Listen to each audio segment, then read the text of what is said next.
注意看，这个法医将镊子深入女尸的下体中，随后竟然从女尸体内夹出来6个核桃。如此变态的作案手法，令所有办案人员都倒吸了一口凉气。好在小美及时截住了电台的点歌记录，炳哥和老徐闻讯立刻赶到工厂，成功抓住了昨晚点歌的男人。男人名叫朴新圭，去年9月从外地来到华城郡，这个时间刚好与第一起案件的时间相吻合。而更为重要的是，朴新圭还有着一双像女人一样柔软的双手，这更加增大了他的作案嫌疑。然而面对炳哥和老徐的轮番审讯，朴新圭却表现得异常平静和淡定，他丝毫没有隐瞒自己点歌的事实，说只不过是独自一人太寂寞，所以一到下雨天就想听到《月亮之上》这首歌曲。可当老徐问他昨晚电台里还放了哪些歌时，他却以自己记性不好为由拒绝回答，这瞬间点燃了阿远的暴脾气，一脚将他踹飞在地，但阿远也因此受到处分，组长勒令他停职反省1周。由于朴新圭拒不交代问题，警方的审讯也就此陷入停滞状态。就在众人束手无策之时，突然间老徐想起了光浩在山上的口供。既然光浩能清楚地描述出杀害香书的作案过程，那么他很有可能就是当时的目击者。老徐和炳哥立刻来到烤肉店，可光浩并不在家。被停职的阿远恰巧在这里喝闷酒，酒劲上头的他越想越气，对着店里的食客竟大打出手。这时光浩从外面回来，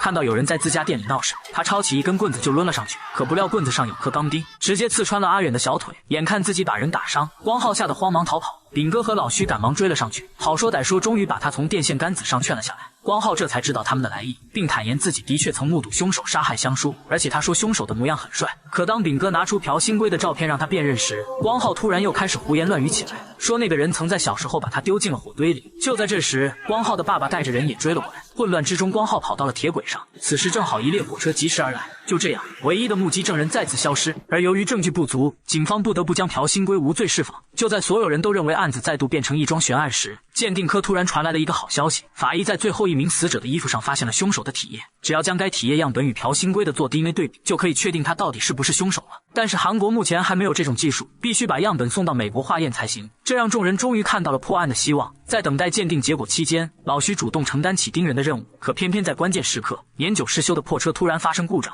就这样，老徐只能眼睁睁地看着朴新圭坐车离去。而当天夜里，凶手果然再次作案，将一个女学生抓到了山上。第二天，警方在山上的树林里发现了一具女尸，死者的下体被塞满了圆珠笔和汤勺，现场残忍程度令人作呕。老徐这才发现，遇害的竟然是他几天前去学校找过的那个女孩。这一刻，他再也无法抑制胸中的怒火，他冲到朴新圭的家中，一脚将人从屋里踢到了铁轨上。此刻的老徐再也没有了当初的沉着冷静，他掏出枪对准朴新圭，逼着他承认自己的罪行。关键时刻，炳哥拿着鉴定报告赶过来，可看到报告后的老徐彻底傻了眼，上面竟然写着2种体液并不完全吻合。此时老徐已经绝望到了顶点，他不愿相信这份报告是真的。就在他拿起手枪准备执行私刑时，一向办案只凭直觉的炳哥却阻止了他。随后老徐对着洞口连开3枪，但在炳哥的干扰下，朴新圭最终还是逃离了现场。时间转眼来到了2003年，此时的炳哥早已辞去警察工作，成为了一名电器推销员。这天他恰巧路过当年的案发地点，于是他下车再次走到了水渠边，一个小女孩突然出现在他身后。女孩告诉炳哥，不久前也有一个男人来到这里，像他一样看着这个洞口。男人说他自己多年前曾在这里做过某些事，所以才会过来看看。炳哥立刻问女孩对方什么模样，女孩说男人长得很平凡。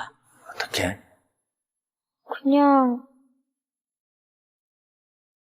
평범해요。女孩的回答瞬间勾起炳哥的回忆，突然间他好像想到了什么，转过头死死地盯着眼前的荧幕。影片至此全部结束。这是一部根据真实案件改编的电影，故事原型是韩国3大悬案之一的华城连环杀人案。从1986年9月到1991年11月，韩国京畿道华城郡共有10名女性依次遇害，年龄从10几岁到70多岁不等。为了找出凶手，警方先后投入了205万名警力，调查对象超过2万人，可最终还是没能破案。2003年，导演奉俊昊将案件改编后搬上了荧幕，上映后立刻在韩国国内引起巨大轰动，无数影迷开始猜测凶手到底是谁。直到2019年9月，韩国警方终于在服刑人员的 DNA 对比中找到真凶。然而令人遗憾的是，此时距离案发已经过去了整整33年。根据韩国的法律规定，案件过了追诉期将不被追责，凶手目前仍在釜山监狱里服刑。虽然华城杀人案如今已经真相大白，但抛开现实情况，单从影片的故事呈现来看，你觉得电影中的凶手又是谁呢？欢迎在评论区留下你的看法。好了，我是力哥，我们下期再见。